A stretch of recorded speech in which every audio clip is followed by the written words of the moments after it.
Hey, what's up, guys? Well, the Pulev Warwick fight just ended. They have not announced a decision yet, but I know that Warwick lost this fight. All right. I'm pretty sure Pulev's gonna win by unanimous decision. All right. Um, guys. You know, Pulev is I believe him to be what I said he was. He's old. He, once he gets in with somebody that actually wants it, if he continues, which he should not, but if he continues, some people might say he looked good in this fight. I won't say that, but if he continues, man, he gets in with somebody more game, more hungry that actually wants it, he's going to lose, man. When this fight started out, all right, within the first minute to a minute and a half of this fight, there were two punch combinations that he threw, and he whiffed on all four punches, all right. And I just shook my head. I'm like, see, this is why I bet against this guy, all right. That's why I went against this guy in this fight.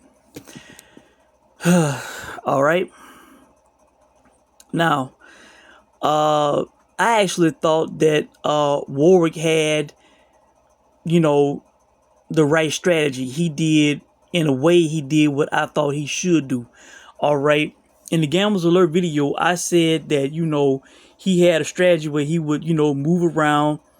He'd rather box you on the back foot than have like a brawl, right? He defensive minded, all right. I thought, with Pulev having problems hitting and they raised Pulev's hand, he won. But with him having the problems hitting a stationary target in Derek Chisora, I'm thinking, you know what, with Warwick moving around, it's gonna be even harder for him to land, to find the guy. Also, he had the younger legs. Pulev had 42-year-old legs. Make this guy move around, use energy, maybe wear his legs out, tire out a little bit.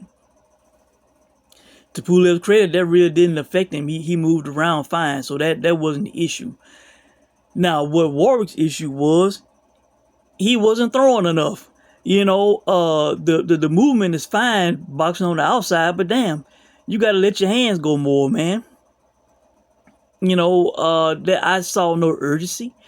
I was not seeing him looking for the power right hand, the knockout punch, as much as he should have.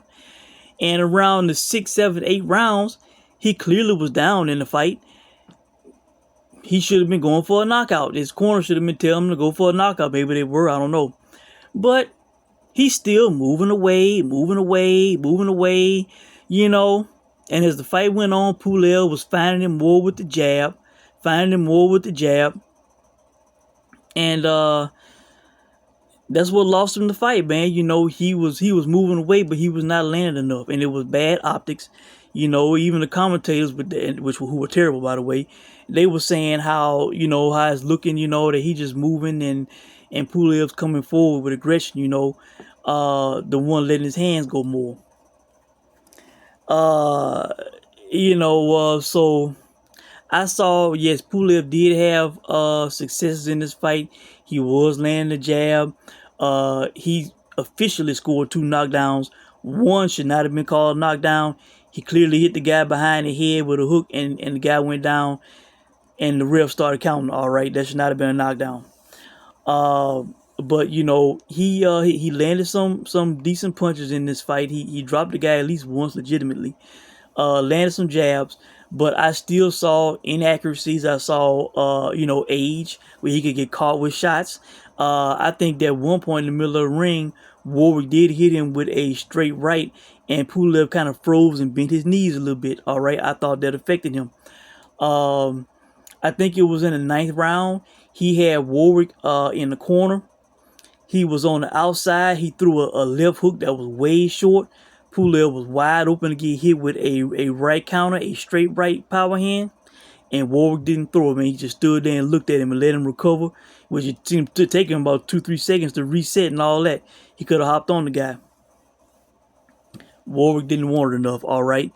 He didn't want it enough. Pulev is a guy to bet against in the future. I will bet against him again. if he continues, especially if he fights a game guy. But he got the win in this one. The commentators were terrible. They were pro Pulev, saying that he was landing shots when he was not landing shots. The audio was ahead of the video, so they were spoiling the action. They were like, oh, if a shot lands, oh, that was a big right. That shot really hurt him. But of course, you didn't see it. And then a few seconds later, you seen the shot land. The bell will ring, and as you watching the telecast, the fight's still going on, and then the ref jumps in. So the audio and video were behind. That was bad. But these commentators were very pro Pulev. They were saying he was landing shit that he was not.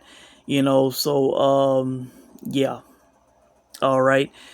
But yeah, Wawrzyk didn't win this fight. He didn't do enough to win this fight. I thought he had a good strategy of moving around, staying on the outside, not giving Pulev a target to hit. When he had problems hitting Chisora, I thought that was a good strategy. Try to get him to wear out his older legs, get tired in the fight. But he was not throwing enough, man. He didn't want it enough. He didn't go for it enough. All right. And then when he was clearly down in the fight, he still didn't go for it. He should have stopped moving. He should have stepped forward, stayed in the pocket, and tried to get a knockout. All right. He should have went forward. He should have went for it, and he didn't. All right. So really, that's it, guys. Wawrzyk didn't execute enough to win this fight, but Pulev is food, in my opinion, man. If some promoter out there wants to put their a young heavyweight stud in their stable in with a former world title challenger, to make a name, to ascend in the rankings, this would be a good guy to choose. All right. For the top ranks that, with the Jared Andersons of the world and the Kiki Torres of the world. Yeah. Put him in there with this guy. All right. And I believe the young studs could beat him. All right.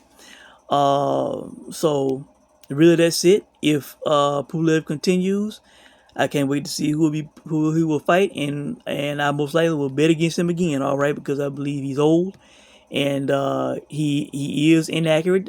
He did have success in this fight, but he is the inaccurate fighter that I said he was, and he's old. All right, so let's see what happens with him in the future.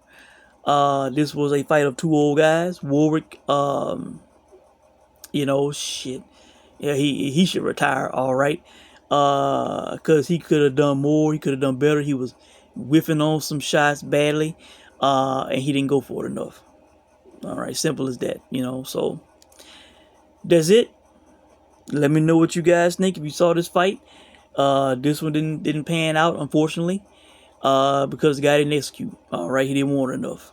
That's why. Not because Pulev has, rewinded the clock and is in his prime. No, not at all. Look to bet against him in the future, guys. That's it. Let me know what you guys think, and I'll check in soon. Thanks for watching.